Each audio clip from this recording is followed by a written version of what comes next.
Right, thank you. We are live again. Welcome back. We hope you've had your bathroom break. We hope your coffee's good. We are back with the panel of professionals, and I'll start just with a brief introduction. We'll be answering some questions, each one or person by person, and then we'll move along. Again, please do send through those questions, and we'll do our best to answer them as we get there. Right. So starting off, we have Frank from Stelcare, and then we also have Karen Badenhorst, who's a social worker focusing on the area of effective parenting. And then we do have Leanne Jones, who's also a social worker from Kin Culture. And then Henriette Saunders, who's a developmental pediatrician in private practice in Paarl. Right, great. So Frank, we'll start with you. Maybe you can just start us off with a brief introduction. Good morning. My name is Frank Beekes, and I'm working as a social worker with Stelcare, Stellenbosch, but in the office of Eersterivier. And I'm working in the field of child protection now for a couple of years, like 20 years and more. So yeah, I stay in Kraaifontein, traveling to Eersterivier each and every morning. Perfect. But it's nice to be here, and I really hope that we can inform the people as much as we can. Thanks. Great. Yeah, 20 years is a long time, so we look forward to you sharing your experience and expertise with us. So let's get started on the first question. What is the difference between adoption, foster care, and safety care? I think it's important to start with safety care, because that's the first process where the child actually enter the process of being involved in any kind of services. It happened when anybody out of the community or the hospital or police or whoever come to the office and say, we've got a child living in conditions that's not acceptable, or the child is abandoned or abused or stuff like that. And then we go in and do a risk and safety assessment in terms of determine what the circumstances are within the household. And then we make a decision in terms of the risk and safety assessment to see, is it necessary for us to remove the child or keep the child in the household, but just to strengthen the safety net if the child is staying in the household. But if we determine that it's necessary for us to remove the child, then we remove the child out of the care of the parents, and then it's necessary for us to looking for alternative care. And that's where you're searching for safety parents, do screening, do the investigation, take the child to the court, and then you place the child in safety care. That's safety care. But the difference between adoption and foster care, normally after the placement of safety placement, and we make a determination in the 90 days when the child is in safety, we do an investigation and say, listen man, we can't take the child back to the family. It's necessary for us to find alternative parents to care for the child. So then we do an investigation and place the child in safety, in foster care. And that period of placement is actually for 2 years. But it's important to make it clear that the placement in foster care is only for 2 years. So after 2 years, you have to go back to court and after services rendered to the parents and see if there's an improvement of their circumstances. You make a recommendation to court and say, listen man, it's necessary to keep the child in foster care, or we can place the child back into the care of the parents. Depends on what the circumstances are. Adoption is actually, and I think that's where the communities are most of the time confused in terms of adoption, foster care, or safety care. Yeah. But adoption is where the parents, let me start. Adoption is actually where the mother falls pregnant and decide in the early stage and say, listen man, I don't want the child. And then if it's in a hospital, you make it clear and say, listen man, I don't want the child, I want to give the child for adoption. And then the hospital reported to the welfare organization, which then looking for parents who's actually interested in taking the child for adoption. But adoption is actually a permanent, it's my child. Yeah. So I take the child as mine. There's no, actually for 2 years, extension for 2 years in foster care. It's my child. When the child is placed in adoption or you apply for adoption, the court give an order that the child is in your care, it's your child. Yes. You can't come back and say, listen, I don't want the child anymore. Now it's mine, if it's, as if it's your biological child. Yes. It's yours. But there's the difference between foster care is for 2 years, temporary, and adoption is permanent, it's mine. But the other difference between the two processes is, in foster care, there's a foster care grant. But adoption, there's no grant available. And sometimes the people is coming to the office and say, listen, I want the child to adopt the child, because, or then they think there's a grant involved, but there's no grant involved in adoption, but in foster care, there's a grant. Okay. Yeah, that's very interesting. I think highlighting the differences between adoption and foster care really helps. You know, especially what you said, adoption is very permanent, and although foster care could also look like that, you know, there are one or two other processes which one needs to follow. And something that just came up, you know, is how important it is to find parents in terms of foster care and find the right parents. So are there any grounds on which, or maybe if I take one step back, as a parent, what qualifies one as a foster parent, or the opposite of that as well? Are there any grounds on which one would not qualify as a foster parent? Maybe I must start off with somebody who is not qualifying for foster parent. It's if you apply to the National Child Protection Register to see if your name is on there. If you've got a criminal record, it's a no-no. If you've got any offenses or anything against your name in terms of assaulting or abuse of things, and it's in court, and there's a verdict against you, it's a no-no. But what's also important for us is, because we didn't get safe foster parents and or safety parents on a regular basis, each and everybody thought that it's important for me, or I can go and qualify for a foster parent. It's not that easy. And I think in most cases, we as social workers place the child because we are under pressure, and we take the easiest way and say, listen, I found a parent, so I place the child there after my screening.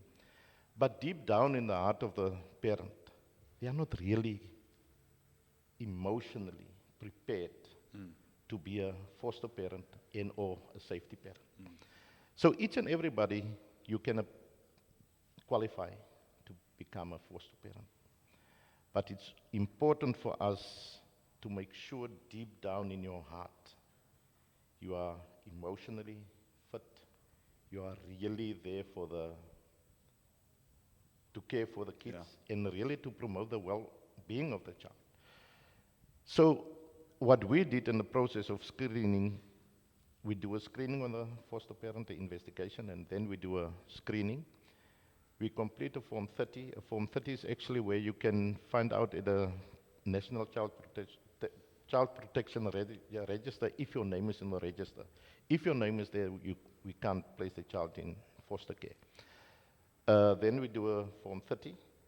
It's actually just an investigation where we investigate the circumstances, send it to Department of Social Development, and we recommend that, for example, Frank is fit to become a foster parent. Then you can do that. But you must be older than 18. And most of the times, we actually try to place the children in with a family. But in short, each and everybody who didn't have a criminal record can be, afterwards, the screening, become a foster parent. Yeah. Okay. Yeah, you made a really good point. So, you know, technically, one could qualify as a foster parent, but it's really important to make sure, you know, that you're emotionally ready, Yes. That the heart is in it. So that's a great point. Thank you for that. The next question would be, can we take our child with us on vacation? And maybe if you just look at that from the perspective of foster care, and then also just consider safety care. Is there a difference, and what would that be in terms of taking my child placed in my care on vacation? In terms of the safety placement, there's no difference taking the child on vacation, even it's within the country of South Africa or the different provinces. You can take the child, but you have to come to the social worker and give notice and say, listen, I'm going to the Northern Cape, for example. Then you can take your child with. But it's a different story if you want to take the child abroad on vacation. Then you have to come to the office and say, listen, when I'm going to America. Then it's important that we have to apply to the Department of Social Development for permission. And the permission must be granted by the Minister or the MEC for Social Development provincially. And after that, there's permission. It's coming back to you and say, listen, you can take the child to United States or whatsoever. But there is a process of applying for permission to take the child abroad. But within the country, you can take the child, but you have to come to the office and say, we are going to wherever, just to inform us and say, I'm taking the child. Yeah. But you can't take the child abroad if it's a child in place in safety, because there's still an investigation undergoing, and it's not finalized, so the child is not placed in your care by court. It's only a temporary thing for 90 days that you are the safety parent of the child. Okay. Thank you. Yeah, that's very interesting, really insightful. We can move along to the next question, which is the last question then to you, Frank, and that would be, so we've heard, quite a few points on, what does it take to qualify? What can I do? What can't I do? So what would be our first step? If someone says, listen, I've attended this conference, and I feel like I need to get started on this process, and maybe just again, safety care versus foster care. Yeah, I think in practice in the field, we really need parents who really care for kids and who are prepared to be there for the children. It's also important to understand that if you place a child in foster care, or not in foster care, but in safety, it's a child who's coming through a lot of emotional trauma and experience a lot of difficulties. And now you want to become a foster parent, but your circumstances are also not that promotional for the child to be there. So if you want to become a foster parent or a safety parent, come to your local office, whoever, or to the court, children's court, and say, listen, I'm willing to become a foster parent. What we did do a screening, take you to a couple of sessions in terms of training, make sure that you're really ready to become a safety or foster parent. But it's really important for us because sometimes as social workers, you are under a lot of pressure just to remove the child because the child is living in conditions that's really harmful for the child. So you take the easiest way and say, listen, I've got a safety parent, just to get the process done and remove the child. But within a couple of, say, weeks, you just discover, oh, this person, it's not the right one. So you have to take the child through the trauma again and place the child in other person's care. So if you want to become a foster parent or a safety parent, come to the local office, say, listen, I'm willing and I'm prepared to become it. We put it on a database, take you to a couple of training sessions, do the screening and determine if you are right. And we prepare you with the whole process to become a safety or a foster parent. But it's important for us that people is coming forward because sometimes we stuck with not a lot of people, but only a couple of people which you known as regular foster parents or safety parents, but we really need people to come forward and say, listen, I'm willing to be a foster or safety parent. Okay. No, that's excellent. Thanks for that. I can hear, it's quite a challenge. We really have a need for parents to come forward, but we really need people also to be in the right space emotionally and their Exactly. hearts to be prepared. Exactly. So thanks for that and for the work that you do. We really see it as a great need and really appreciate it. Right, on to our second member of the panel, Karen. Would you mind just briefly introducing yourself? 1 minute. Yes, I'm a social worker in private practice. I come from Pretoria, as you can hear, and I'm married to Gerard, and I've got 3 children, 30 years, 26, and then 13 years. So I always make the joke and say, please don't ask me anything about family planning, because I won't be able to help you with that. But I specialize in parenting and also personal and professional development. And the relationship between parents and children is a passion for me. Great, thanks.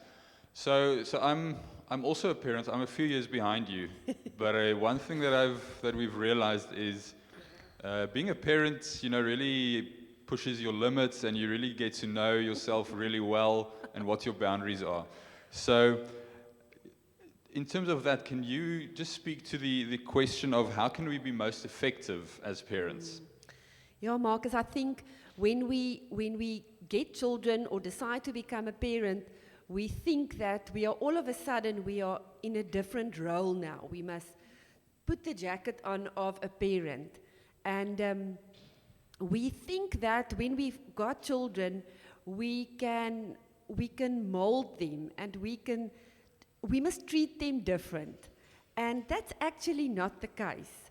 I think our relationship with our children is exactly the same than with a marriage partner, with friends, with work colleagues, or with family members. So I think very, very important is, before I get children, to really know myself. Actually, before we enter into any important relationship, is really to know myself and to know how I was raised and be aware of any trauma in my upbringing years. What trauma did I experience? Do I still have an inner child that's hurt? What is my strengths? What is my limits?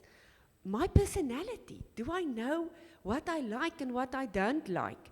And I think, therefore, to know ourselves is really very, very important. And then to deal with that trauma. When I experienced trauma as a child, deal with it, get help to heal yourself, because otherwise it's very important, it's very easy to project all my hurt and all my stuff that I'm still sitting on my children. I am a firm believer that we can heal, and I'm also a firm believer that we can get skills to be effective in our relationships. So if we look at relationships, what does relationships consist out of? It consists out of communication. What do I say to my child? How do I say it? And when do I say it? And what is our children's biggest emotional need, especially our children in foster care and adoption? It is acceptance. And my big question to parents is, do you know the language of acceptance? Do you know what to do with your child's emotions? Do you know how to confront your child effectively? And do you know the most effective ways of disciplining or solving conflicts? Great. Yeah, I must say that the topic of emotions is such an important one, and really being awake to these emotions is really important. So you touched briefly on the next question, and maybe if we can just go there. As parents, what do we often miss when connecting or trying to connect with our children? Yeah. So the main thing in relationships is connection and relationship building. And I think we look at our children, and when our children are out of balance, so in parent effectiveness training, we talk about imbalance and out of balance. And when a child is out of balance, there's a lot of emotions. Because children don't have the ability or the brain development to voice their emotions, they can't tell us what they feel. They can't tell us what they need. But that emotion must come out. So now they choose a code. They choose behavior to communicate to us what the emotions are and what they need. And I think what a lot of parents do is they get so stuck on the behavior. So don't do this. Stop with this behavior. But they are missing the emotion and the heart under that behavior. And we love to teach parents to, yes, the behavior is important, and I must help my child to behave. But I can't do that before I don't look at his heart and his emotion and what he really needs. And once that is fulfilled, the behavior sometimes very often corrects itself, and we don't have to put so much emphasis on behave. No, that's very good. I'm just looking at the next question. This is probably a key question for many, and that would be, so we've identified inappropriate behavior in our child. Something's happened, a certain coming from school or a day in the week. What is the best way for a parent to communicate with a child in those kind of settings? Yeah. So when a child gives us behavior that we don't like, it's very easy to label that behavior. So you are naughty, or you are messy, or you are lazy. And that breaks down the self-esteem of the child, and it damages our relationship. So we've got another way of looking at the child's behavior. We like to change parents' minds and to say, when your child does something that you don't like, it's actually not the child that has got the problem. It is you that has the problem. And we would like to teach parents messages to children where instead of saying to the child, you are bad by doing this or this or this, we send a I message where I say, but I've got a problem and I need your help. So immediately we change from bad guy to helper. So we would confront the child's unacceptable behavior with the words of, John, I really need your help. So immediately you are creating a consideration. So we don't believe in external locus of control. We believe in relationship, and if there's a relationship, there will be consideration, and the child will hopefully look at your needs as a parent also and try to meet that need. No, that's very good. So coming to your last question, so we've got some challenging behavior, whatever that might be. Can you offer some practical tips? You know, in the moment it gets quite heated, you know, and it's like a confrontation. Can you give some practical tips to parents on how to deal with these kind of situations? I think it's very important that parents must know that one of the most biggest needs of a child is acceptance. Part of that acceptance is to have a voice. A child wants to feel that he's been heard, that he's been seen.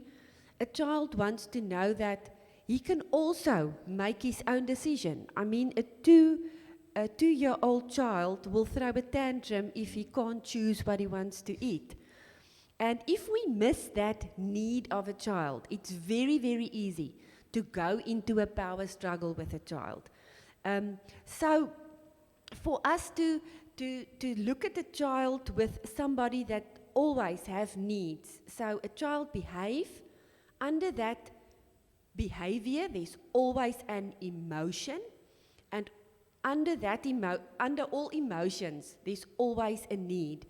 And parents has got mainly two parenting styles. They are all very authoritative, so they make all the rules. They are strict. There are a lot of rules in the house, and children must just obey. And then when they execute this kind of parenting style, they feel guilty, and then they divert to being a permissive parent, where they allow anything for the child. So we mainly got that two parenting styles of, or very authoritative, where the parent wins and the child loses, or permissive, where the child wins and the parent loses. And we teach parents a win-win method of disciplining. I don't like the word disciplining. I would like to replace the word discipline with influence, with respect, with participation. And we teach, at Parent Effectiveness Training, we teach parents to put heads together to make plans for win-wins. And that's our way of dealing with conflict in the family. Excellent. Thank you so much. That was really helpful. I learned a lot. I'm sure people at home learned a lot. So very, very valuable. Again, I think that was probably there were quite a few tips in there. That people. I'm sure they were taking notes. How to deal with challenging behavior. So thank you very much. Really appreciate it. Next up, Leanne. Would you mind just giving a short intro on yourself? Morning, Martins. Thank you very much. So I'm Leanne Jones. I'm a social worker in private practice, and I've got the wonderful opportunity of connecting with various NGOs, and one of them is Kin Culture. So I'm a clinical social worker specializing in counseling children using play therapy. Excellent. That's great. So, attachment, right? So when working with children from difficult circumstances or previously difficult circumstances, this is a word that comes up quite often, and sometimes I think when outside of that environment, it's not that it's not real, I think it just is a bit more natural, So how do we, or maybe speak to the question of why is it important to develop that connection? Maybe we can start there. Yeah.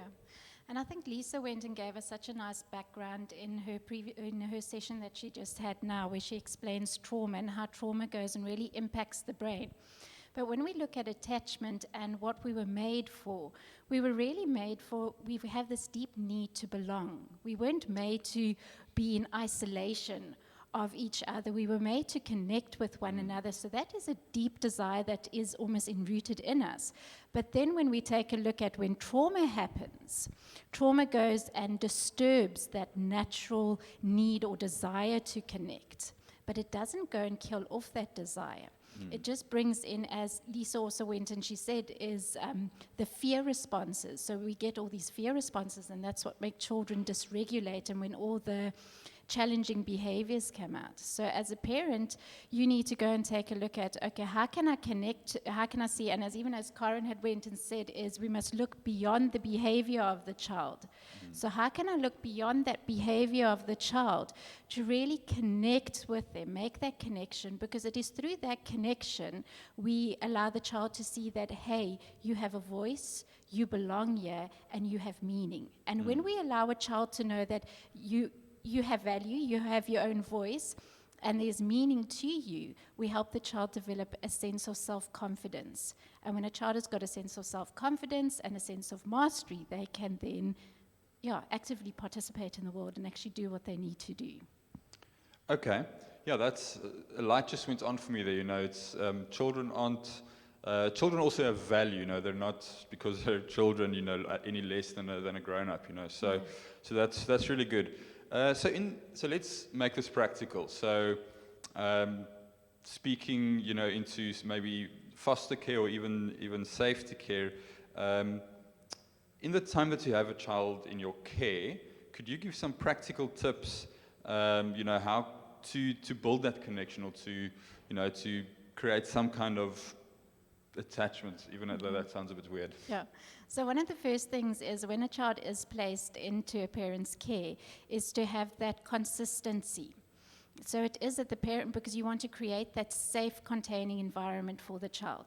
So, and they're not going to immediately experience your home as safe. You might feel safe in your own home, but the child doesn't feel safe. They have no idea what to expect. They have no idea what your rules are in your house. You might even have, your dog might be your best friend, but the child may be very, very scared of the dog. So it is to go and just be aware of all those things.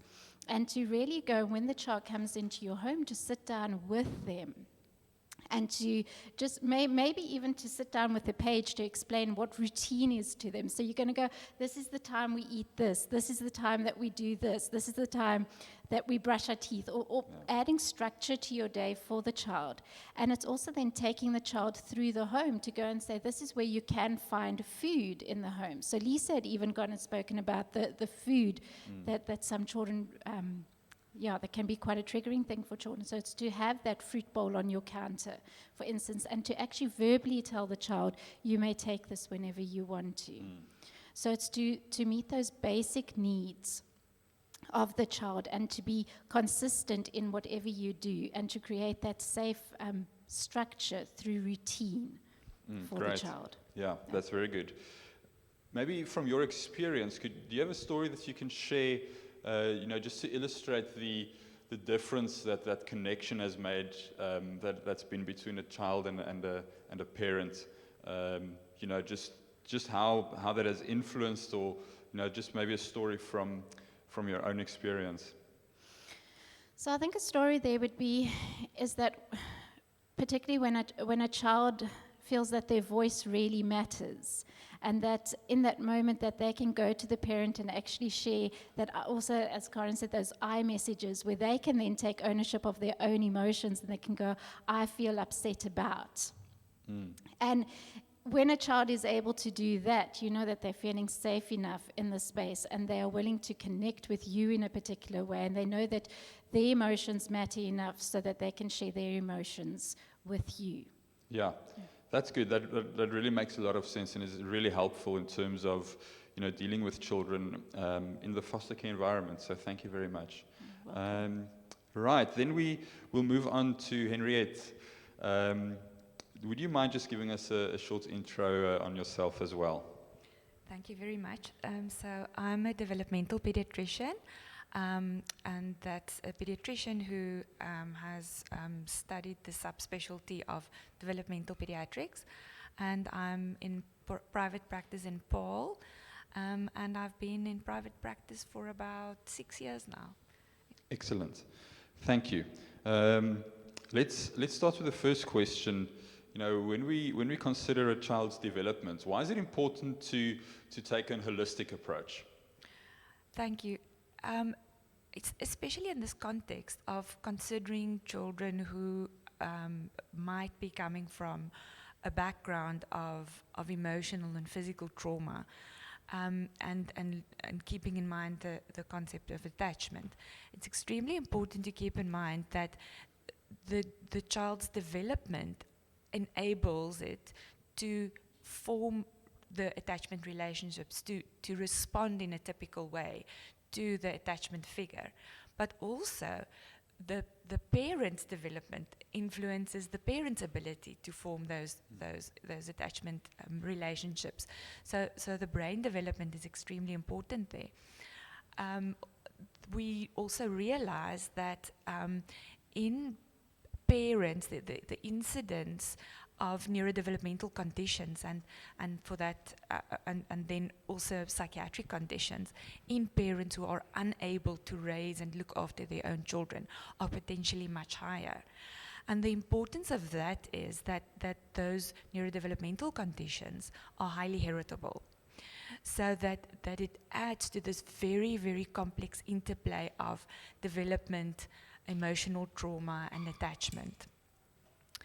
And looking at development and realizing that neurodevelopmental conditions comprise the brain's ability to form the normal or typical pathways that enable the brain to learn how to learn, how to concentrate, how to focus, how to form typical attachment relationships. So it becomes extremely important to look at the child's at the clinical picture and the child's behavior, being cognizant both of the emotional environment of the child, the opportunities for attachment, but also the role of neurodevelopment. Great. Yeah, I think, in terms of working in this space, I think, as parents as parents in the foster care space, the challenge is always, you're kind of brought into the life of this child, not from the beginning, it's somewhere, like in the middle of the game kind of a thing. Could you offer, maybe parents, would typically always be wondering, how's the child doing here, or is the child's development on track? They might have many questions. Could you offer maybe a few checkpoints or things that parents should be looking out for? Yes, absolutely. First of all, just looking at the typical developmental milestones, and looking at what we would call the well baby visits to your healthcare practitioner, and looking at the child's gross motor development, looking at rolling, at the age at which the child can roll over, can sit, crawl, walk, and also beyond that, be able to balance on one leg, to hop on one leg, be able to ride on a bicycle. Looking at the fine motor development, the developmental milestones, being able to stack blocks, being able to draw, being able to build a puzzle.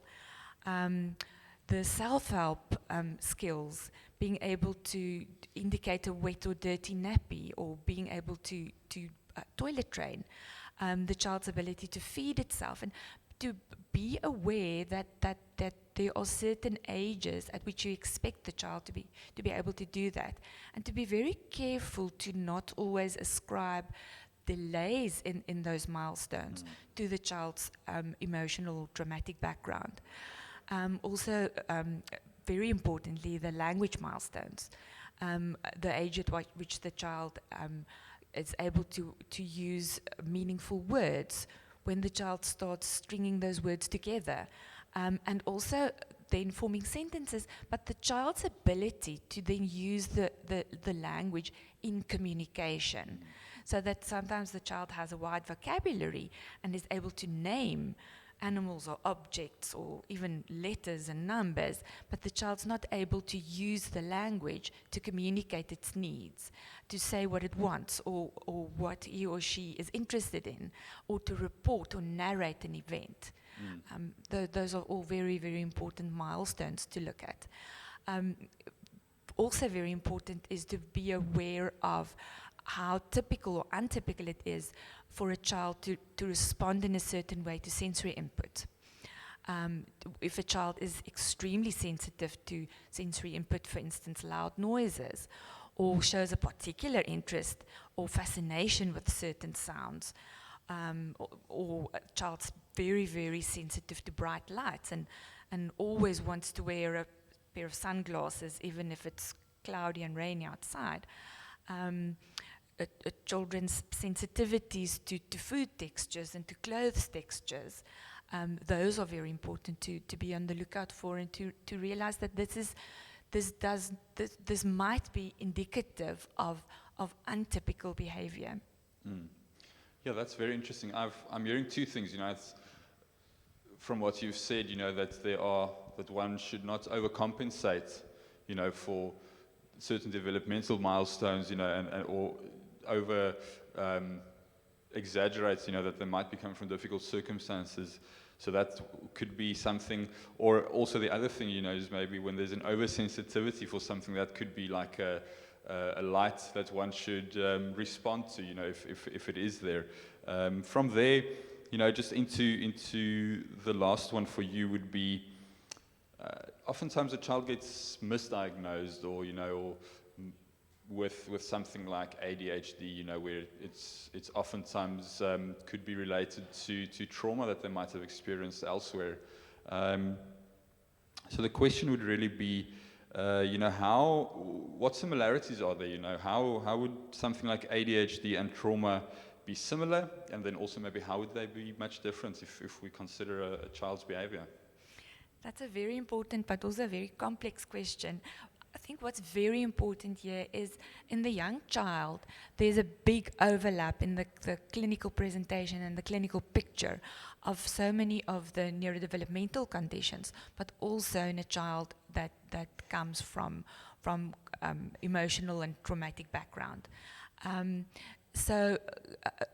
actually the only way that you can discern would be to take a very careful developmental and behavioral history. I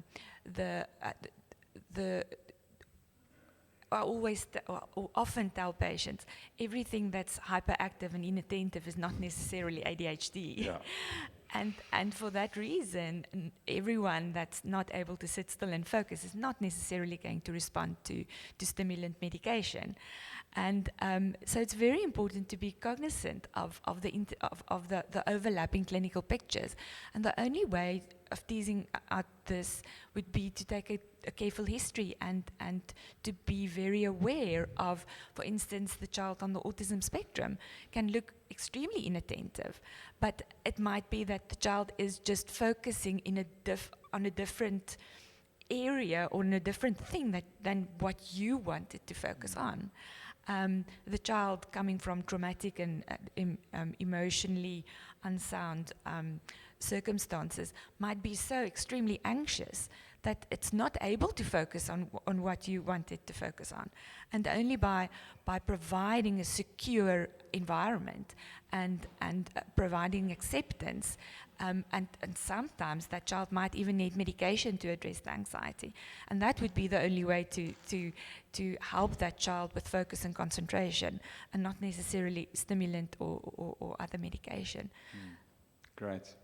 Yeah, I think, in one important thing that I heard, from what you said, well, that really stuck with me is the acceptance. I think, oftentimes children are under the spotlight, and we're wanting them to perform and reach X amount of milestones, but maybe, really also just considering acceptance and it's a journey, as you would agree, and I'm just reminded of what Rick said in his session about partnerships. Partnerships in this sense, it's we all have a role to play. Parents, professionals like yourself, and we really got to, for the well-being of the child, just get on this journey together. Yeah.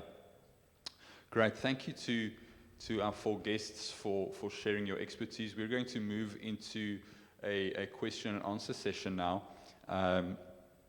Where I'll direct questions to certain individuals, and then obviously we'll take it from there, and we'll answer them as we go.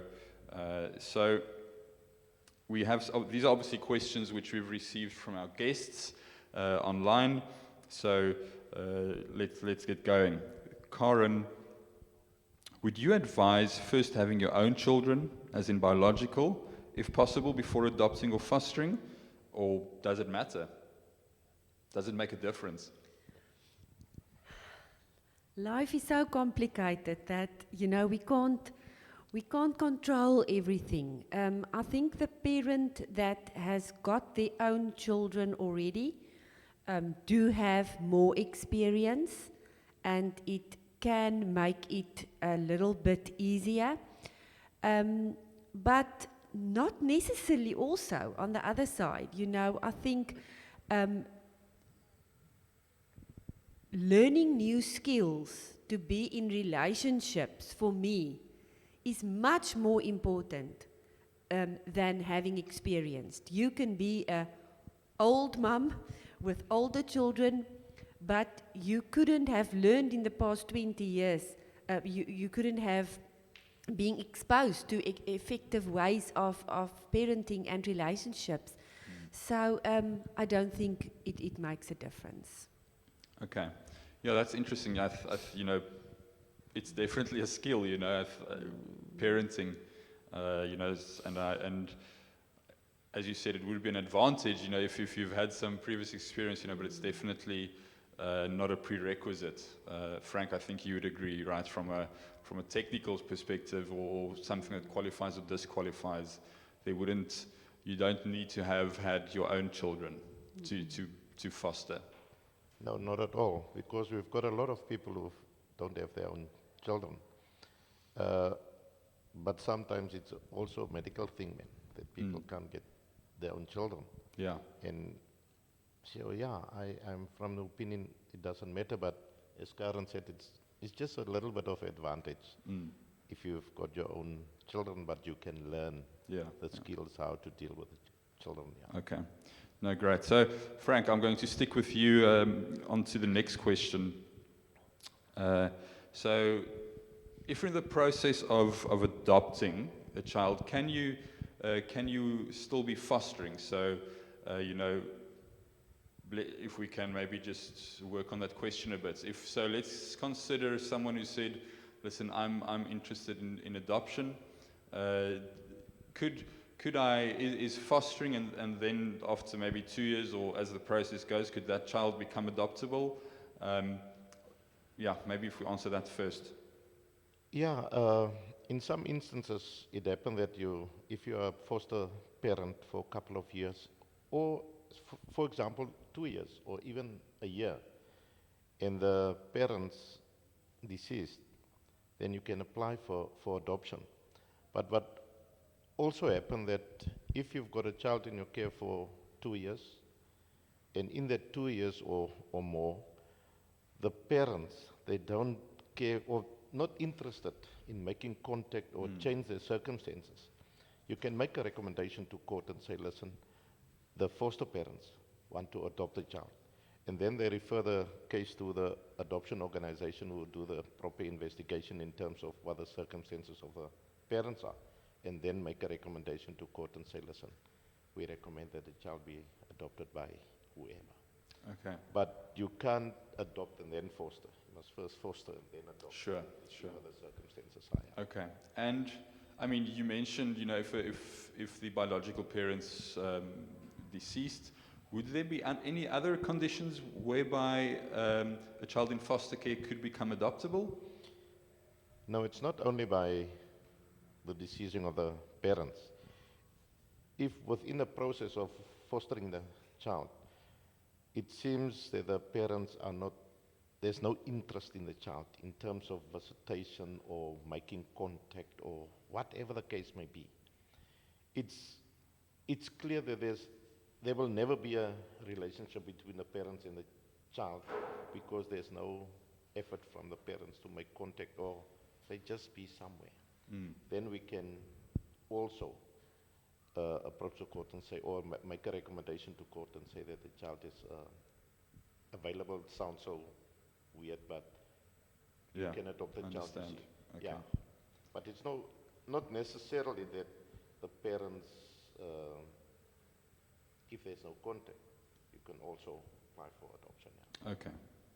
Yeah, that makes sense. Thank you. Henriette, one for you.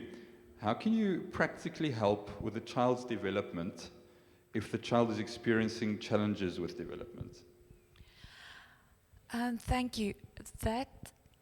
What's very important is for the developmental condition to be identified and for the caregivers or parent to be supported in understanding how the child's brain is functioning and experiencing the world in a different way. And to really understand how the child might be not understanding what's expected of it. How a child might become very anxious because the child doesn't read the context of a situation in a typical way, and is for that reason not behaving like it should be, and becomes anxious because the child doesn't know what's going to happen next. Or understand that the child might have a difficulty with cognitive flexibility, and that the child might be having a tantrum because you're expecting it to transition from one activity to the next, but because of this child's developmental condition, the child needs much more preparation to be able to transition. So I think the most important thing is we want to assist and to support the child's developmental difficulty, but to make sure that you understand the condition and that you understand what it feels like to experience and understand the world in a potentially different way. Great. Yeah, I'm just a thought, and maybe Leanne, you could also just contribute there. In the question that, in terms of the child's development, I'm assuming that connection, that attachment that has been formed, or the lack thereof, must play an important role. Do you have any experience or maybe cases that you can remember, where you've got attachment that was present, or that it really helped parents to empathize with the child in terms of their development needs? Does that make sense? Yes, absolutely. I think, or perhaps I must say what I think you mean. And that's where it becomes so interesting that parents do present, parents with children in foster care or who have adopted children, who now say, but we are providing this child with the most ideal environment. There's security, there's acceptance, there's love, but still we are confronted with these significant behavioral problems from the child. And to then go and look very carefully at the possibility of developmental conditions amidst the attachment trauma, and to make the parents then aware of that and help them to understand how the developmental condition is also influencing this.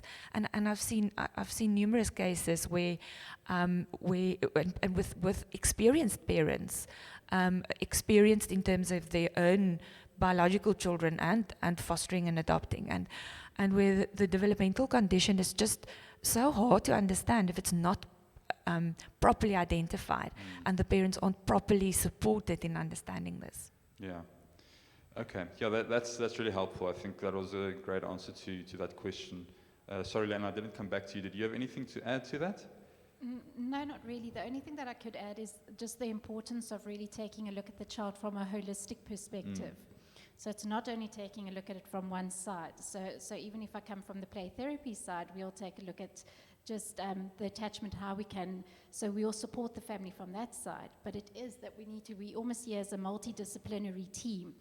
And that when we take a look at foster care, I think you need to consider that you need to have a multidisciplinary team backing you up when caring for the child. Yeah. No, that's great. As you just mentioned that, I was just thinking of the beautiful African proverb, it's been used many times, that it takes a village to raise a child, and maybe I'm using it a bit out of context, but it's really a multidisciplinary team. You really need more than, as parents, we sometimes, I think, we're quite hard on ourselves, or, we should be doing this and that, but it's really about consulting where necessary and working together. Yeah, thanks for that. Frank, I see I kind of jumped the gun on our one question. I just want to make sure we understand that or get back there, so after 2 years of foster care is over, the court rules that it's best to leave the child with the foster parents. So I understand you said, that there are some scenarios where adoption would be considered. How often does it happen that you go to the case goes back to court at kind of the 2-year mark? Maybe you can just speak to what is that court visit like? What is taken into consideration? Because obviously, typically one would expect a child in foster care, after 2 years, they would either stay in foster care. Does that happen? Does the court then grant another 2 years? And maybe what is taken into consideration? Yeah, thank you. You see, the other thing is when the child is placed in foster care, the Children's Act make it clear that the child must be placed for 2 years. In some instances where the parents are deceased, and there's no interest of adoption, the court can make an order and say that the child is placed in foster care till the age of 18. But you see the reason for 2 years, because foster care is not a permanent placement. It's a temporary placement. And then the Act also stipulated that make the period of placement for 2 years, but what's really important in that 2 years, the social worker must interact and or try to get the parents involved to work with them and try to better their circumstances. Because it's also important for the child, or the purpose of fostering is to strive to place the child back into the care of the parents, because the parents must take responsibility. Unfortunately, it happened that not all parents come to the level where their circumstances are good or bettering, so that we can place the children back into foster care. What then happens, if there's no progress in the circumstances of the parents, and the court make an order for 2 years, we're going back to court and say, listen, we intervene with the parents, the circumstances doesn't better or whatsoever, we make a recommendation that the child remain in foster care for another 2 years. And that's why after every 2 years, we're going back to court. If the first order was granted for 2 years, we're going back to court and say, listen, we recommend that the child remain in foster care for a further 2 years. Each and every 2 years, we're going back to court to extend the order up till the age of 18. Or, as I said in the first place, if there's certain circumstances like the parents are deceased, the court can make an order. We place the child in foster care for a period up till the age of 18. Okay. Yeah, I would imagine, listening to what you're saying, that the social worker is crucial, in the role Absolutely. of managing all of these potentially challenging relationships, or making sure, that the necessary work has been done. No, that's true. Great, thank you. So, Karen, if we could pose the next question to you, it would be, if you have foster kids before biological kids, okay, so if you've not yet had your own children and then you take a child into foster care, is it common for the foster or adopted child to feel rejected when biological children arrive? Yeah, definitely. When you have your firstborn, your own firstborn, and you get a second child, that second child feels, the oldest child feels that he's losing his place because there's a brother taking his place. So yes, with foster children, for sure, they can feel that, oh my goodness, although I'm the oldest, I am not biologically. And here again, it depends on how the parent manage this relationships. So if there's a good bond, good emotional connection, good relationship with a foster kid, and the parents' words and actions are that of acceptance, we hope that it won't have too big influence on the foster kid. So it all depends on how the parent manage these two relationships. Okay, I wonder, I'm not sure if that there's maybe a question like this coming, or I hope I can squeeze in a quick 60-second answer from this one. But if you just take the inverse of that, do you have anything to say on, so I've had my own children before, and now I'm going to take a child into foster care. In terms of managing that relationship or that process, could you say just something quick on that? I think it's very important that the parent must make their own children part of this process of adopting and fostering. So you would go in a conversation with a child, you would ask him his opinion, you would decide together as a family, is this what we are going to do? And then the preparation of that child for inviting somebody into our family circle. I think it's very, very important. Great. Yeah, that's so good. I wonder if there's, if there's any kind of material available. It's just a comment, in terms of to help a child, a biological child, prepare, because there are obviously some things that they need to work through and be helped through. So, really valuable. Thank you. Leanne, a question for you. What are the practical things that foster parents can do to build attachment with the child in their care? Okay, so if you've got like a younger child, so just as like you would do with your own children, it's simple things like playing peekaboo with the child. So with the younger ones, so it is children like this peekaboo. So what that is actually called, that's called an engagement activity. So it's that eye contact that you want to start making with the child. And that can be done through another activity of what you call hand stack. So like when you board a tower, so I put my hands there, the child puts their hand on top of that, and you board a tower until it goes above the child's head. And then as you get above the head, then you go, peekaboo, or I see your eyes. And children often love that. And that encourages them in a very playful way to make that eye connection or that eye contact with you. And it's even when you speak to the child, it is going down onto their level and just asking them, show me those beautiful eyes of yours, or where are those big blue eyes, and then you communicate with them. Yeah, that's And cool. then another one is just through touch, but it is, you have to be very careful here because you must be aware of the trauma that the child has gone through because, so it's only if it's safe, and it's against safe, positive touches. And I know from the TBRI perspective, they often go, it's just a 3-second touch. So it's a quick touch either on the chin or a quick touch on the shoulder, but it's a firm, quick touch and go, oh, here you are, or good morning. And it's that gentle touch, but it's also to, when you do that, to watch the child's body language in the process of that. And if you sense that the child doesn't like it, then it is to make sure that you then don't go and invade the child's space. Okay. Yeah, that's a really good one. We'll move quickly to Frank.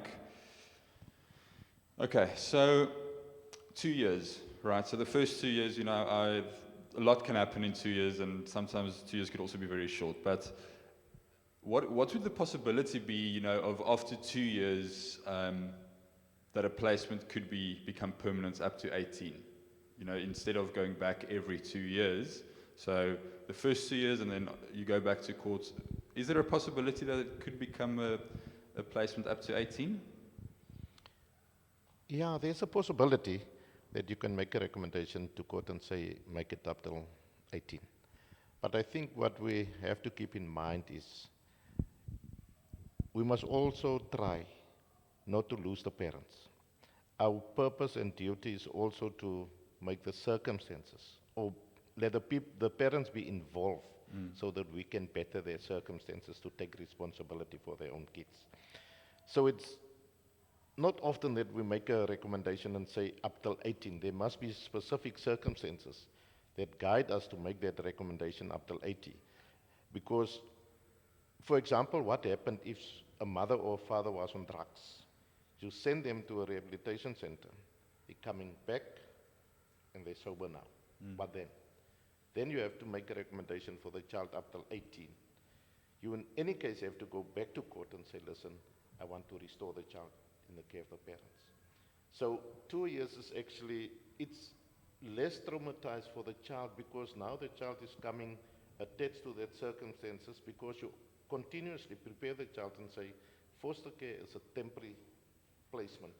If the circumstances of your parents come, it's better. And they participate and we work through what was wrong in their life. You can go back to. What we also must remember, there will always be a connection or a connection between the child and the parent. Always. Yes. So even if there's visitations, what we did is we try for the parents to come and visit the children, even under supervision or without supervision, but to keep the contact between the child and the parents. So that's why it's important for us not to make from the start the placement up till 18, But 2 years, because if there's really improvement of the on the circumstances of the parents, so that we can place the child back into the care of the parents, so Okay, that they can yeah. take care of themselves. Great, thanks. That's a really informative answer. I see we're almost running out of time. I'm going to quickly attempt to do like 30-second answers really quickly. Leanne, really quickly, what should your foster baby get to know you by, or your foster child? Do you think first name, or mommy and daddy, or what do you think? That's up to the child to choose. So it depends on the age of the child. So if the child comes into your home and it's what their comfortability is with. So it's not to go and put it, on them. Okay. And then it is, if it's coming in as a baby, it's to have a life story book there for them. So as they're getting older, that you can correctly say where your position is, and that they do have a biological mom, that you're informing them of that as well. Okay.